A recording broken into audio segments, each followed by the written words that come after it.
Project, এর নাম হচ্ছে 4-bit বাইনারি লক সিস্টেম। এখানে আমরা বিভিন্ন ধরনের কম্পোনেন্ট ইউজ করছি। এটা হচ্ছে রেজিস্টার, এটা হচ্ছে ডিপ সুইচ, এটা হচ্ছে দুইটা এলইডি লাইট, আর এটা হচ্ছে এক্সঅর গেট, এটা হচ্ছে নর গেট, এটা হচ্ছে ডায়োড।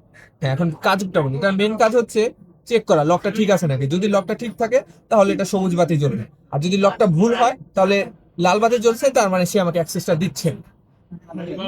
এখানে আমরা রেজিস্টারটা ইউজ করছি কারণ রেজিস্টার যদি ইউজ না করি কারেন্টের ফ্লো অতিমাত্রায় হবে এবং এই ব্রেড বোর্ডটা পুড়ে যেতে পারে, আমাদের কম্পোনেন্ট গুলো নষ্ট হওয়ার সম্ভাবনা থাকে। আর রেজিস্টারটা এই কারণে ইউজ করা হয়েছে যাতে এটা কারেন্টের ফ্লোটা ঠিক রাখে, মানে খুব কম রাখে। এটা হচ্ছে ডিপ, এই দুটো হচ্ছে ডিপ সুইচ। এই ডিপ সুইচে আমরা হচ্ছে পাসওয়ার্ডটা হচ্ছে সেট করি, আর এখানে এন্ট্রি দিয়ে দেখি পাসওয়ার্ডটা কাজ করছে নাকি, ঠিক আছে নাকি।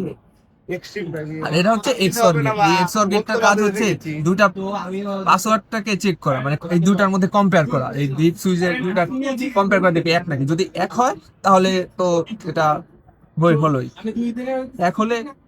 আর এটা হচ্ছে নর গেট। এই নর গেট ইউজ করা হয়েছে এক্সঅর এর, যখন দেখবে যে তার দুটো ইনপুটই সেম, তখন সেটাকে এখানে পাঠিয়ে দিবি, পরে সেটাকে এখানে সেন্স পাঠাবে। তারপরে আমরা এই সুইচটা ক্লিক করব, তখন দেখা যাবে যে এখানে নীল জ্বলছে। এখন আমরা কানেকশনটা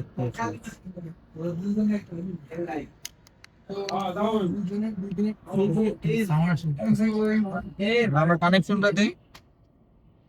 হ্যাঁ, এখন আমাদের পাসওয়ার্ডটা ভুল, তার মানে আমাদের পাসওয়ার্ডটা দেওয়া ভুল হয়েছে, যার কারণে এখানে রেড বাতি জ্বলছে। এখন পাসওয়ার্ডটা ঠিক দাও।